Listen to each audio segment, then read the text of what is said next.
नमस्कार दोस्तों, स्वागत है आप सभी का आपके अपने चैनल स्वामी विवेकानंद एकेडमी में। आज के इस वीडियो में हम सब पढ़ने वाले हैं क्लास 12 हिस्ट्री। इसका 1 और 2 का चैप्टर 1 और 2 का मोस्ट इम्पॉर्टेंट क्वेश्चन करने वाले हैं जो बोर्ड एग्जाम में सीधे पूछे जाएंगे। और यह सवाल जो है आप सब रट लीजिएगा, यही आएगा एग्ज़ाम में इन दोनों चैप्टर से। तो चलिए बिना देरी के क्वेश्चन से की ओर आगे बढ़ते हैं।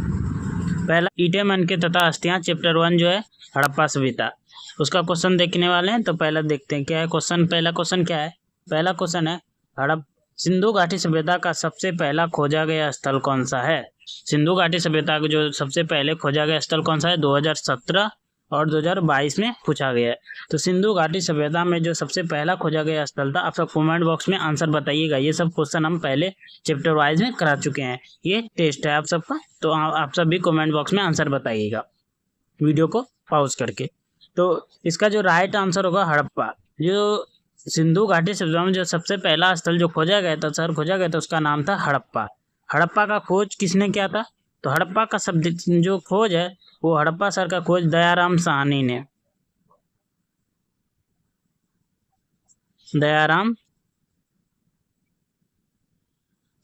ने किसने किया था? दयाराम साहनी ने। कब किया था? तो 1921 में। याद रखिएगा, ये सभी मोस्ट इंपॉर्टेंट क्वेश्चन है, यहाँ से क्वेश्चन बनते हैं। तो चलिए अगले क्वेश्चन की ओर बढ़ते हैं। अगला क्वेश्चन नंबर 2 है। क्वेश्चन नंबर 2 है कि मोहनजोदड़ो का शाब्दिक अर्थ क्या होता है? ये भी 2018 में जैक में पूछा गया है और सीबीएसई में 2020 में पूछा गया है। तो ये क्वेश्चन जो है कि मोहनजोदड़ो का शाब्दिक अर्थ क्या होता है, तो इसका राइट आंसर है कमेंट बॉक्स में आप सब बताएगा। तो मोहनजोदड़ो का जो शाब्दिक अर्थ होता है वो होता है मृतकों का टीला। क्या होता है? मृतकों का टीला, जहाँ की मृत व्यक्ति को गाड़ा जाता है या जलाया जाता है, तो उसको ही मृतकों का टीला कहा जाता है। मोहनजोदड़ो को जो है कि मृतकों का टीला के नाम से भी जाना जाता है। आप सब कमेंट बॉक्स में बताइएगा कि मोहनजोदड़ो का जो खोज है वो किसने किया है। अगला क्वेश्चन है क्वेश्चन नंबर 3 की ओर बढ़ते हैं। क्वेश्चन नंबर 3 है हड़प्पा सभ्यता में किस धातु से लोग अनजान थे? हड़प्पा सभ्यता में जो किस धातु से जो है लोग अनजान थे? ये जैक बोर्ड में 16 और 23 में पूछा गया क्वेश्चन है, मोस्ट इंपॉर्टेंट है। 2026 में आने का प्रबल चांस है। तो किस लोहा जो था, लोहा को हड़प्पावासी लोग नहीं जानते थे, वो अज्ञात नहीं था। ऑप्शन नंबर जो सी है वह right answer. Question number 4। Question number 4 क्या है? क्वेश्चन नंबर 4 है सिंधु सभ्यता की लिपि कौन सी थी? सिंधु घाटी सभ्यता की जो लिपि थी वो कौन सी थी? तो सिंधु घाटी सभ्यता की लिपि चित्र लिपि थी। ऑप्शन नंबर जो बी है वह राइट आंसर। ये क्वेश्चन भी मोस्ट इंपॉर्टेंट है। Question number 5।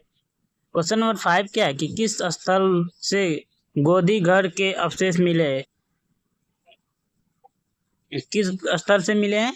तो लोथल से मिले हैं। ऑप्शन नंबर जो बी है वह राइट आंसर। गोदीगढ़ का मतलब होता है बंदरगाह। क्वेश्चन नंबर 6 की ओर बढ़ते हैं। क्वेश्चन नंबर 6 क्या है? आप सब भी कमेंट बॉक्स में आंसर बताइएगा कि नृत्य करती हुई लड़की की मूर्ति किस धातु की बनी है? नृत्य करती हुई जो मूर्ति है लड़की की वो किस धातु से बनी हुई है? तो ये कांसा का बना हुआ था। ऑप्शन नंबर जो बी है वह राइट आंसर। आप सब कमेंट बॉक्स में बताइए कि नृत्य करते हुए लड़की की जो मूर्ति है वो कहाँ से मिला था। अगला क्वेश्चन क्या है? Question number 7। क्वेश्चन नंबर 7 क्या है कि हड़प्पा सभ्यता के लोग किस जानवर की पूजा करते थे? हड़प्पा सभ्यता के जो लोग थे वो किस जानवर की पूजा करते थे? हड़प्पा सभ्यता लोग जो है बैल की पूजा करते थे। ऑप्शन नंबर जो है बी है वह राइट आंसर है। Question number 8। क्वेश्चन नंबर 8 क्या है कि सिंधु सभ्यता की नगर योजना कैसी थी? सिंधु घाटी सभ्यता की जो नगर योजना थी वो कैसी थी? तो सिंधु घाटी सभ्यता की नगर योजना समकोण पर सड़कें काटती थी। ऑप्शन नंबर जो बी है वह राइट आंसर है। ये क्वेश्चन देखिए 2018 और 2015 में पूछा गया है। क्वेश्चन नंबर 9 की ओर बढ़ते हैं। क्वेश्चन नंबर 9 क्या है? क्वेश्चन नंबर 9 है हड़प्पा सभ्यता की ईंट कैसी थी? हड़प्पा सभ्यता की जो ईंट थी वो कैसी होती थी? तो हड़प्पा सभ्यता की ईंट पक्की और आयताकार की होती थी। ऑप्शन नंबर जो सी है वह राइट आंसर है। 2017 और 20 में पूछा गया क्वेश्चन है। Question number 10। क्वेश्चन नंबर 10 क्या है? क्वेश्चन नंबर 10 है, सिंधु सभ्यता में मकान किससे बने थे? सिंधु घाटी सभ्यता में जो है मकान किससे बना हुआ था? तो पक्की ईंटों से बना हुआ था। ऑप्शन नंबर जो बी है वह right answer. Question number 11। Question number 11 क्या है कि विशाल स्नानागार कहाँ पाया गया था? विशाल स्नानागार जो है वो कहाँ पाया गया था? तो मोहनजोदड़ो में पाया गया था। मोहनजोदड़ो का खोज कब हुआ? तो मोहनजोदड़ो का जो खोज है 1921 में हुआ था। कब हुआ था? 1921 में। इसका खोज किसने किया था? तो इसका खोज आर.डी. बनर्जी ने किया था, राखालदास बनर्जी, याद रखिएगा। Question number 12। क्वेश्चन नंबर 12 क्या है? क्वेश्चन नंबर 12 है कि हड़प्पा सभ्यता में अनाज को कहाँ रखा जाता था? हड़प्पा सभ्यता में जो अनाज है वो कहाँ रखा जाता था? तो हड़प्पा सभ्यता में अनाज को अन्नागार में रखा जाता था, अन्ना भंडार में। ऑप्शन नंबर जो बी है वो राइट आंसर। ये कहाँ से मिला था? तो ये मोहनजोदड़ो से मिला था।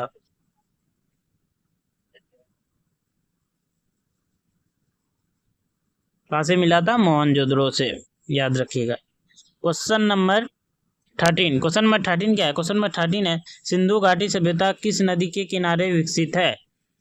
सिंधु घाटी सभ्यता जो है किस नदी के किनारे विकसित हुई थी? तो सिंधु घाटी सभ्यता जी थी वो सिंधु नदी के किनारे विकसित हुई थी। ऑप्शन नंबर जो सी है वह right answer. Question number 14। Question number 14 की ओर बढ़ते। क्वेश्चन नंबर 14 है, लोथल कहाँ स्थित है? लोथल जो है कहाँ स्थित है? तो लोथल गुजरात राज्य में स्थित है। कहाँ? भारत के गुजरात राज्य में स्थित है लोथल। ऑप्शन नंबर जो बी है वह राइट आंसर। लोथल किस नदी के किनारे स्थित है? तो लोथल जो है भगुआ नदी के किनारे स्थित है। कौन सा नदी? भगुआ नदी के किनारे स्थित है। अगला क्वेश्चन की ओर बढ़ते हैं। अगला क्वेश्चन है 15 नंबर। क्वेश्चन नंबर 15, सिंधु सभ्यता की प्रमुख व्यापारिक वस्तु क्या थी? सिंधु घाटी सभ्यता जो थी उसकी प्रमुख व्यापारिक वस्तु जो थी वो कौन सा था? तो वो था मनके। ऑप्शन नंबर जो बी है वह right answer. Question number 16। Question number 16 क्या है? क्वेश्चन नंबर 16 है कि हड़प्पा काल में पशु पालतू कौन से थे? कौन से पशु पालते थे हड़प्पा सभ्यता में, हड़प्पा काल में? तो बैल और बकरी। ऑप्शन नंबर जो ए है वह right answer. Question number 17। Question number 17 क्या है कि सिंधु सभ्यता की प्रमुख विशेषता क्या थी? सिंधु घाटी सभ्यता की जो थी वो प्रमुख विशेषता क्या थी? तो योजनाबद्ध नगर। ऑप्शन नंबर जो बी है वह right answer. Question number 18। Question number 18 क्या है? क्वेश्चन नंबर 18 है, सिंधु सभ्यता का पतन किस कारण हुआ था? सिंधु घाटी सभ्यता का जो पतन है वो किस कारण से हुआ था? तो सिंधु घाटी सभ्यता का जो पतन है वो बाढ़, भूकंप और महामारी, ये तीनों के कारण हुआ था। ऑप्शन नंबर जो इसका होगा ये गलत है, ये सभी होना चाहिए, सभी यहाँ पे इसके जगह ये सभी के कारण से हुआ था हड़प्पा सभ्यता का पतन। Question number 19। क्वेश्चन नंबर 19 क्या है? क्वेश्चन नंबर 19 है, हड़प्पा सभ्यता में किस जीव की मूर्तियां नहीं मिली?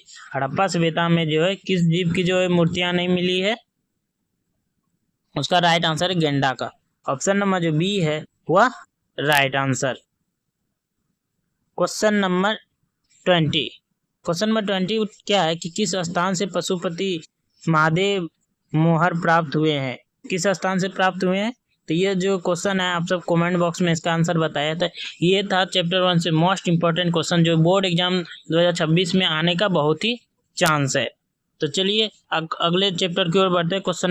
चैप्टर नंबर 2 जो कि है हमारा चैप्टर नंबर 2 है, इतिहास का राजा, किसान और नगर। इसका क्वेश्चन देख लेते हैं। तो इसका पहला क्वेश्चन है, महाजनपदों की कुल संख्या कितनी थी? महाजनपदों की जो कुल संख्या कितनी थी? तो महाजनपदों की जो कुल संख्या थी वो थी 16। कितनी थी? 16 थी महाजनपदों की कुल संख्या। तो इसमें से सबसे शक्तिशाली महाजनपद कौन से थे? तो मगध महाजनपद जो थे वो सबसे शक्तिशाली था 16 महाजनपदों में। तो अगला क्वेश्चन की ओर बढ़ते हैं। Question number 2।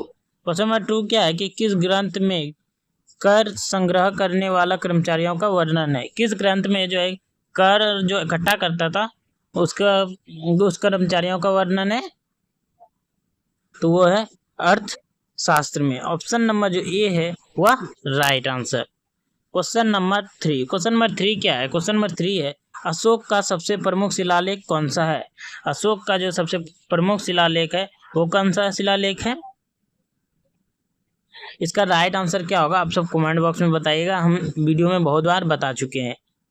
अगले क्वेश्चन की ओर बढ़ते हैं। अगला क्वेश्चन क्या है? क्वेश्चन नंबर 4, क्वेश्चन नंबर 4 क्या है कि अशोक का प्रसिद्ध स्तंभ कहाँ स्थित है? अशोक का जो प्रसिद्ध स्तंभ है वो कहाँ स्थित है? अशोक का प्रसिद्ध स्तंभ वैशाली में स्थित है। ऑप्शन नंबर जो ए है वह राइट आंसर है। क्वेश्चन नंबर 5, क्वेश्चन नंबर 5 क्या है? क्वेश्चन नंबर 5 है त्रिपिटक ग्रंथ किस धर्म से संबंधित है? त्रिपिटक जो धर्म ग्रंथ है वो किस धर्म से संबंधित है? आप सब कमेंट बॉक्स में बताइएगा इसका राइट आंसर।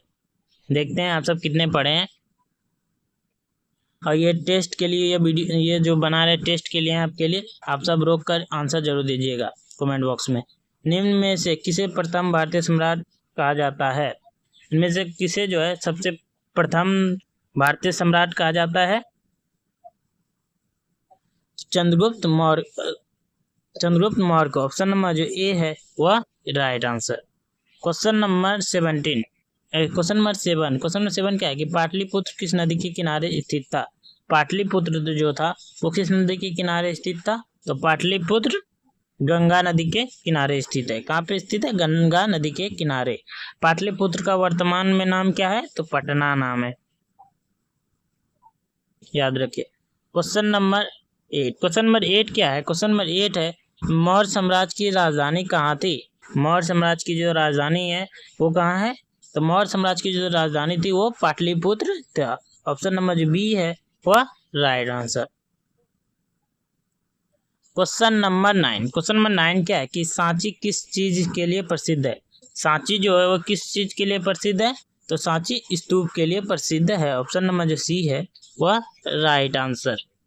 सांची का जो स्तूप है वो किसने बनवाया था? तो अशोक ने बनवाया था। क्वेश्चन नंबर 8 की ओर बढ़ते हैं। क्वेश्चन नंबर 10 क्या है? क्वेश्चन नंबर 10 है ब्राह्मण ग्रंथों के अनुसार सबसे ऊंचा वर्ण कौन सा था? ब्राह्मण जो ग्रंथ है उसके अनुसार जो सबसे ऊंचा जो वर्ण है वो कौन सा है? तो वो जो सबसे ऊंचा वर्ण है वो है ब्राह्मण। ऑप्शन नंबर जो बी है वह right answer. Question number 11, question number 11 क्या कि धम्म किसके द्वारा प्रचारित किया गया था? धम्म जो है किसके द्वारा प्रचारित किया गया था? तो धम्म अशोक के द्वारा प्रचारित किया गया था। ऑप्शन नंबर जो बी है वह राइट आंसर। अशोक कौन था? तो अशोक था मौर्य साम्राज्य का तीसरा सम्राट।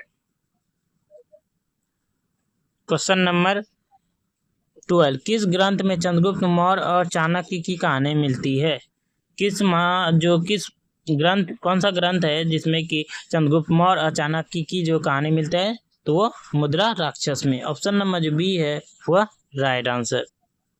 क्वेश्चन नंबर 13, क्वेश्चन नंबर 13 क्या है? किस अशोक के शिलालेख किस लिपि में लिखे गए हैं? अशोक के जो शिलालेख है वो किस लिपि में लिखे गए हैं? तो इसका राइट आंसर है ब्राह्मणी लिपि में। ऑप्शन नंबर जो बी है वह right answer. Question number 14, question number 14 क्या है कि किस काल में सिक्कों का सर्वप्रथम प्रचलन हुआ? किस काल में है जो सिक्कों का सर्वप्रथम प्रचलन हुआ? तो हुआ था मौर्य काल में। ऑप्शन नंबर जो ए है वह right answer. Question number 15, question number 15 क्या है कि जनपद शब्द का अर्थ है? जनपद शब्द का जो है वो क्या अर्थ है? तो लोगों का बसने का स्थान को जनपद कहा जाता है। ऑप्शन नंबर जो बी है वह right answer. Question number 16, question number 16 क्या है कि चंद्रगुप्त मौर्य की सेना का वर्णन किस यूनान लेखक ने किया है? चंद्रगुप्त मौर्य का जो सेना का वर्णन है वो किस यूनान सेना ने किया है? तो मेगास्थनीज ने। ऑप्शन नंबर जो ए है राइट आंसर। इसके द्वारा एक पुस्तक लिखा गया था जिसका नाम था इंडिका। इसी में सेना का वर्णन किया गया है।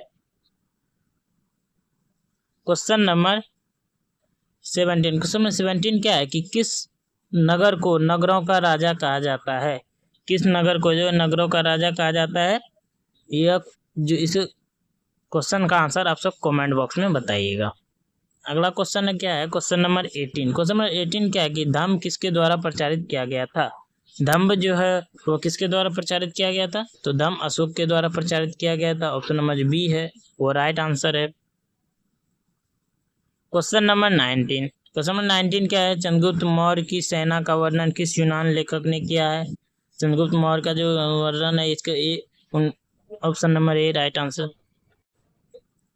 अगला क्वेश्चन क्या है? Question number 20। क्वेश्चन नंबर 20 जो है, क्वेश्चन नंबर 20 है, पाटलिपुत्र जो किस नदी के किनारे बसा था? पाटलिपुत्र जो था वो किस नदी के किनारे बसा था? तो पाटलिपुत्र गंगा नदी के किनारे बसा है। पाटलिपुत्र का वर्तमान में क्या नाम है? तो पटना नाम है, याद रखिएगा। और पटना कहाँ स्थित है? तो बिहार में। कहाँ स्थित है? बिहार में, याद रखिएगा। मोस्ट इंपॉर्टेंट क्वेश्चन है, बहुत बार पूछा जाता है। ये था चैप्टर 1 और 2 का मोस्ट इंपॉर्टेंट क्वेश्चन। ये सभी क्वेश्चन याद कर लीजिए, रट लीजिएगा, यही आने वाला है बोर्ड एग्जाम में, सीधा पूछे जाएंगे इस चैप्टर से। तो चलिए मिलते हैं अगले वीडियो में। आप सब कमेंट बॉक्स में बताइएगा हिस्ट्री का चैप्टर 4 का सब्जेक्टिव चाहिए या फिर हिस्ट्री का जो चैप्टर 11 है उसका ऑब्जेक्टिव। कमेंट बॉक्स में जरूर बताइएगा। और वीडियो अच्छा लगेगा तो वीडियो को लाइक कीजिएगा, चैनल को सब्सक्राइब कीजिएगा और ज़्यादा से ज़्यादा बच्चों तक शेयर कीजिएगा।